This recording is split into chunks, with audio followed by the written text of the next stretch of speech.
Hello दोस्त, आप लोग कैसे हो। मैं आज आपके साथ डिस्कस करने जा रहा हूँ class seventh mid term exam sample paper है।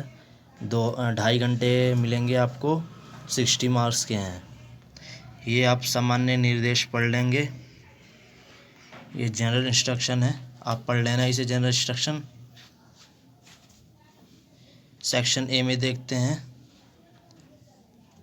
हिंदी में भी लिखा हुआ है, इंग्लिश में भी। यहाँ पे ए में देखते हैं 1 number. Which is the most abundant gas present in the atmosphere? Oxygen, nitrogen, argon, carbon dioxide. इसमें होगा नाइट्रोजन। इसका राइट ऑप्शन हो जाएगा बी, नाइट्रोजन। सेकंड का देखते हैं, हिंदी में पढ़ लेना आप, मैं इंग्लिश में पढ़ रहा हूँ। In which layer of atmosphere you will get the ideal condition for the flying aeroplane? इसका राइट आंसर क्या होगा? Mesosphere, exosphere, stratosphere, troposphere. इसका राइट आंसर हो जाएगा आपको स्ट्रेटोस्फेयर। सी इसका राइट ऑप्शन होगा।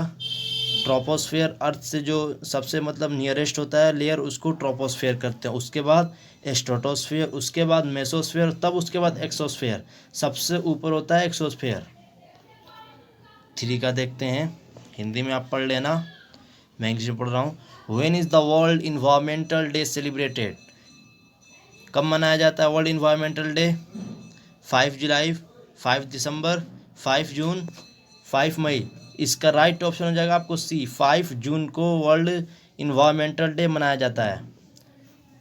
4 नंबर देखते हैं, हिंदी में आप पढ़ लेना। The incoming solar energy which is intercepted by the earth is called insolation, tides, landslides, wind. इसका राइट ऑप्शन हो जाएगा ए, इन सॉल्यूशन। इसका राइट ऑप्शन हो जाएगा ए, इन सॉल्यूशन। 5 का देखते हैं, हिंदी में आप पढ़ लेना। Which among the following was not a ruler of Tughlaq dynasty? A, Mohammad Tughlaq, B, Ghiyasuddin Tughlaq, C, Alauddin Tughlaq, D, Firoz Shah Tughlaq. इसका राइट ऑप्शन हो जाएगा आपको सी, क्योंकि अलाउद्दीन खिलजी था वो, ना कि वो तुगलक में था, डायनेस्टी का था वो। अलाउद्दीन वो खिलजी डायनेस्टी का था। इसका राइट ऑप्शन हो जाएगा आपको सी, अलाउद्दीन तुगलक। अब 4 में देखते हैं, what percent of the produce of farmers was charged by kharaj tax during the sultan period? क्या होगा इसका? A 10%, B 20%, 30%, 50%। उस समय खराज टैक्स कितना परसेंट लिया जाता था किसान लोगों से? उस वक्त होगा 50%। 50% लिया जाता था उस वक्त टैक्स, खराज टैक्स। अब 5 का देखते हैं, नहीं 7 का। 6 था ये हमारा, ये 7 होगा। हिंदी में आप पढ़ लेना। What do you understand by hydrosphere? Hydrosphere से आप क्या समझते हैं? हाइड्रोस्फीयर वो होता है जहाँ पे पानी मौजूद हो। पानी जहाँ समुंदर हो गया, रिवर हो गया, और भी लेक, जहाँ पे पानी मौजूद हो उसको हम लोग हाइड्रोस्फीयर कहते हैं। और दूसरा सेकंड उसी का, what do you understand by biosphere? Biosphere क्या किसे कहते हैं? जहाँ पे लिविंग थिंग्स एग्जिस्ट करें उसको बायोस्फीयर कहते हैं। जैसे कि पानी में भी एग्जिस्ट करते हैं, लैंड के ऊपर भी एग्जिस्ट करते हैं, उसी को हम लोग बायोस्फीयर कहते हैं। अब 8 का देखते हैं क्या होगा आपको।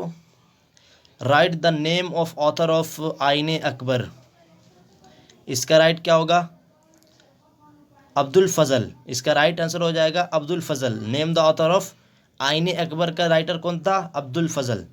उसी का दूसरा देखते हैं, what were the bureaucrats who worked in the service of the Mughal court? उसको क्या कहते थे? What were the bureaucrats who work in the service of the Mughals court? What were the bureaucrats who work in the service of Mughal courts? उस वक्त के जो नौकरशाही थे उनको हम क्या कहते थे? उनको कहते थे मनसबदार। 9 का देखते हैं, in which countries was civil rights movements launched? किस कंट्री में सिविल राइट मूवमेंट्स लॉन्च्ड हुआ? इसका हो जाएगा यूनाइटेड स्टेट। अब 10th देखते हैं, name the health minister of government of NCT of Delhi. Satyendra Kumar Jain. Satyendra Kumar Jain इसका राइट आंसर हो जाएगा। अब देखते हैं 11th में, in which year was the system of mid day meal implemented all over the India. इसका राइट आंसर हो जाएगा आपको 15 अगस्त 1995। 11th का हो गया। अब 12th का देखते हैं, what do you understand by the term constituency. Constituency से आप क्या समझते हैं? कंस्टिट्यूएंसी वो होता है जो एक जिला हो गया या जिले से भी छोटा, मतलब एक 2-3 ब्लॉक वार्ड को मिलाकर एक कंस्टिट्यूएंसी बनती है, जहाँ से एक member of legislative assembly elect किया जाता है, उसे हम लोग कंस्टिट्यूएंसी कहते हैं। अब आ जाते हैं शॉर्ट आंसर क्वेश्चन पे। दूसरे नंबर, हिंदी में आप पढ़ लेना, मैं इंग्लिश में पढ़ दे रहा हूँ। What do you understand by green house gas. Green house gas से आप क्या समझते हैं? ग्रीन हाउस गैस एक वो गैस है जो मतलब सूरज की जो किरण होती है, जो गर्मी होती है, उसको ट्रैप करती है, और वो मतलब रात में वो ठंडी करती है। आप अच्छे से इसे पढ़ लेना। State the important of nitrogen gas. Nitrogen gas के क्या महत्व हैं? इंसान और जानवर दोनों इम्पोर्टेंट्स इनके लिए, नाइट्रोजन गैस उनके लिए बहुत इम्पोर्टेंट है। प्रोटीन में और भी बहुत सारे न्यूट्रिएंट्स में बहुत ज़्यादा इनकी ज़रूरत होती है, बहुत मतलब हेल्पफुल है हमारे लिए नाइट्रोजन गैस। तीसरा देखते हैं, give 3 example of human environmentals. Give 3 example of human made environmental. क्या हो जाएगा इसका राइट ऑप्शन आंसर? हो जाएगा बिल्डिंग्स, हो जाएगा रोड्स, हो जाएगा हॉस्पिटल, स्टेशंस जो इंसान बनाता है, उससे हम लोग ह्यूमन मेड इन्वायरमेंटल कहते हैं। 4 का देखते हैं, explain the land revenue policy during the Alauddin Khilji. Alauddin Khilji के जो पीरियड थे उस वक्त, मतलब कैसी पॉलिसी थी लैंड रेवेन्यू की।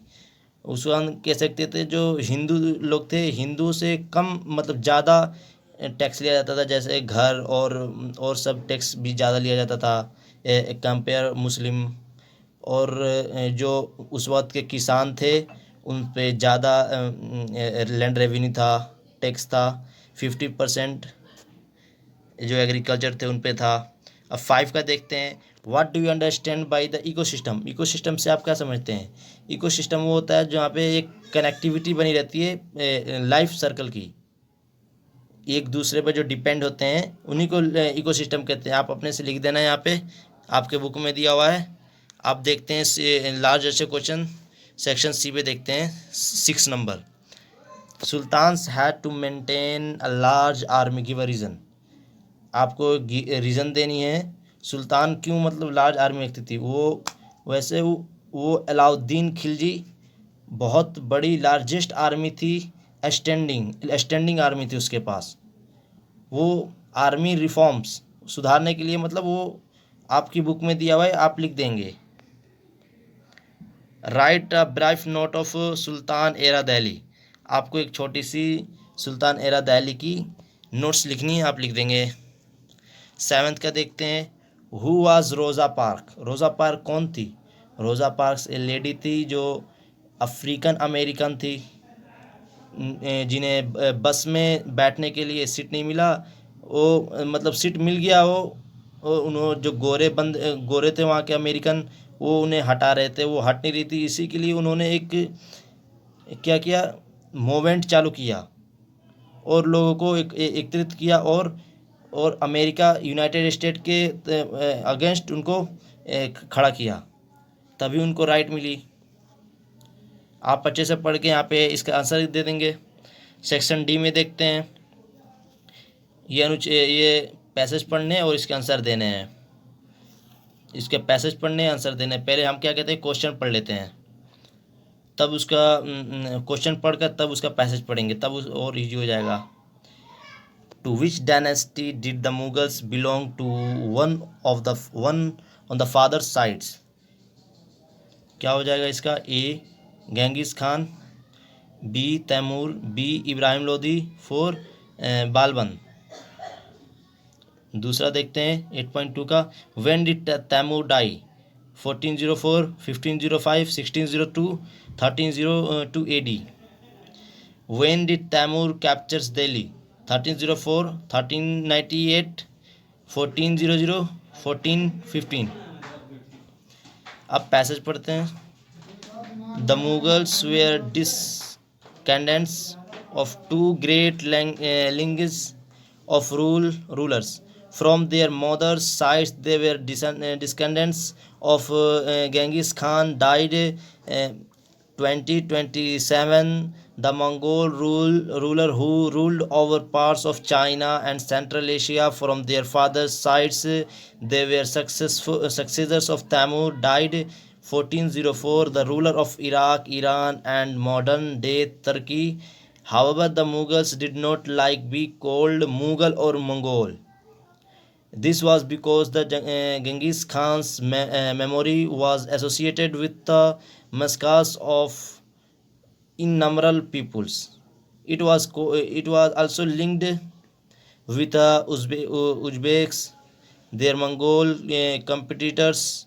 On the other hand, the Mughals were proud of their Tamur annexity, not least of all because their great ancestors had captured Delhi in 1398. ये का देखते हैं अब. To which dynasty did the Mughals belong to the father's sides? Genghis Khan. इसका ए हो जाएगा. अब B का देखते हैं. When did Tamur died? क्या होगा इसका आंसर? क्या पढ़े थे हम लोग? तैमूर कब मरा? 1404 में. ये हो जाएगा इसका. 3 का देखते हैं. When did Tamur capture Delhi? कब के उसने कैप्चर दिल्ली को? 1398. इसका राइट ऑप्शन हो जाएगा बी, 1398 बी AD. ये आप पैसेज पढ़ लेंगे हिंदी में और इसके आंसर देने हैं. ये आप अपने से कर लेंगे. ये 10th का देखते हैं. इसमें ये भी बहुत ईजी है. इसका भी सर्वे करना है. सर्वे दिया हुआ है यहाँ पे भी एक. आप इसे अपने से पढ़कर यहाँ पे दे देंगे. हटाओ, मैं आपका आंसर दे दे रहा हूँ, आप अपने से पढ़ लेंगे. How many seats would be required for the majority? Total seat कितने हैं? 236. 236 का आधा कितना होगा? 118. 118 में एक जोड़ेंगे तब मेजोरिटी में होगा. हाफ पे नहीं, हाफ पे नहीं, एक जोड़ देंगे तब मेजोरिटी में होगा. 119 सी राइट ऑप्शन हो जाएगा. अब बी का देखते हैं. 2 का देखते हैं. विच party can form the government? कौन सी पार्टी सरकार बना सकती है जो मेजोरिटी में होगी? राष्ट्रीय पार्टी. 119 उसके हैं सीट, तो यहाँ पे राष्ट्रीय पार्टी हो जाएगी. 3 का देखते हैं. What is the number of member of स्वाभिमान पार्टी? स्वाभिमान पार्टी कितने नंबर है सीट के? 110 हैं. 110 इसका हो जाएगा, जो कि सी नंबर दिया हुआ है. अब 11th नंबर देखते हैं. यहाँ पे आपको ये पैसेज पढ़ने हिंदी में दे देंगे आप. Read paragraph, answer the following given question. पहले ये पढ़ लेंगे, क्वेश्चन पढ़ लेंगे, तब उसके देने हैं. ये मैं आपको सिर्फ क्वेश्चन आंसर बता दे रहा हूँ, आप अपने से पढ़ लेंगे. 11th का देखते हैं. The layer of atmosphere present near the surface of earth is. सबसे जो नियर होता है अर्थ के लेयर, एटमोसफेयर लेयर, कौन सा होता है? वो ट्रोपोस्फेयर होता है. उसके बाद स्ट्रेटोस्फेयर, उसके बाद मेसोस्फेयर, उसके बाद थर्मोस्फेयर. ऐसे है. इसका राइट ऑप्शन हो जाएगा ए, ट्रोपोस्फेयर. बी का देखते हैं. 2 का 11th का. विच layer of atmosphere is free from cloud? किस लेयर में क्लाउड्स नहीं होते, मतलब फ्री होता है? उसका हो जाएगा स्ट्रेटोस्फेयर. डी इसका राइट ऑप्शन हो जाएगा. 3 का देखते हैं. Ozone layer is present in. Ozone layer कहाँ पे प्रेजेंट होते हैं? वो भी बी, स्ट्रेटोस्फेयर में ही प्रेजेंट होते हैं ओजोन लेयर. ये आपको सेक्शन ई में मैप बेस्ड क्वेश्चन है, इसे आप अपने से कर लेंगे. ये मैप बेस्ड क्वेश्चन है. अगर मैं इसे भी पढ़ा दूँ तो बहुत समय लगेगा. अगर आपको इसकी ज़रूरत है तो कह देना, मैं अगले वीडियो में इसी पर ले आऊँगा अपनी वीडियो. ठीक है भाई दोस्तों, लाइक और सब्सक्राइब करना ना भूलें. मैं यहीं पे अपना समाप्त करता हूँ वीडियो.